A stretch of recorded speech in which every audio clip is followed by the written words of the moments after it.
Unsportsmanlike. Welcome to your sports wrap here at Unsportsmanlike.ca. The NFL season kicked off this weekend with some crazy plays and finishes. Week 1 was quite interesting. Let's start off with Monday Night Football, where the Jets and Ravens put on a legendary performance. Unfortunately for fans, it was legendary for all the wrong reasons. The Ravens beat the Jets 10-9, but the game is more memorable for the brutal performances of both offenses. The Jets in particular tied a franchise low of 6 first downs for the entire game. Quarterback Mark Sanchez threw for 74 yards in the entire game. This game was about as fun as watching The Notebook with your girlfriend. It was, oh god. In other football action, the Patriots got off to a quick start, romping T.O. Ocho Cinco and the Bengals. The real side note came after the game when Randy Moss went on a 16-minute rant about how much he wants to stay in New England, but that he doesn't feel wanted. Oh, Randy. It's really... I feel for you, buddy. The sad sack Detroit Lions found a new way to disappoint, which is quite shocking when you think of how bad they've been for the past 10 to 15 years. Wide receiver Calvin Johnson thought he caught a game-ending touchdown, but the referees overturned it when they said he did not clearly control the ball. It seemed like he did some weird rule that prevented them from winning, and it's just shocking how many new ways they find to lose. I'm actually quite curious what they're going to do next week. I'm hoping it's not just an old-fashioned beatdown or blowout, because that's really quite cliche for them at this point. I want to see something new and interesting. Colts aren't going to have to worry about an undefeated season this year, as Houston's Arian Foster torched them for 231 yards. Peyton Manning threw for over 400, but it wasn't good enough. That Colts defense got run over worse than a high school nerd trying out for the football team.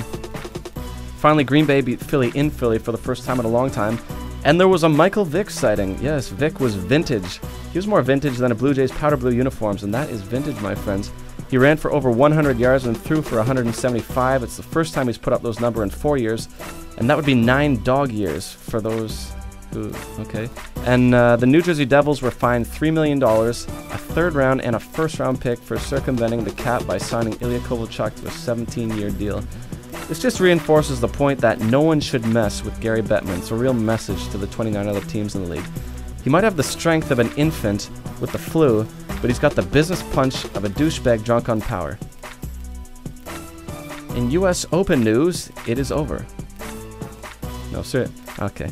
Rafael Nadal won the U.S. Open, beating Novak Djokovic in 4 sets and completing the career Grand Slam for him. Now he has 9 career Grand Slam titles, and he's just trailing Roger Federer by about 7, which seems like a lot, but the way he's going lately, he's not too far behind. If I was Roger Federer, I would probably leave a bag of cess and cocaine in Nadal's bag in the locker room and phone the police, because Nadal's coming quick. News came today that Bobby Ryan signed a 5-year, $25 million deal with the Ducks. I don't know why this took so long. They've been talking about trading him all summer. He's one of their only good players. They are so overrated. I just really don't like that team. There's my soapbox on that one. And last bit of news for today, UFC announced today that BJ Penn and Matt Hughes will co-headline UFC 123 in Detroit. Should be an interesting matchup with a lot on the line. BJ Penn coming off 2 straight losses to Frank Yedgar. Matt Hughes, who was in pseudo-retirement, kind of going nowhere in UFC purgatory, reels off a couple wins against Renzo Gracie and Ricardo Almeida in impressive fashion. Should be interesting.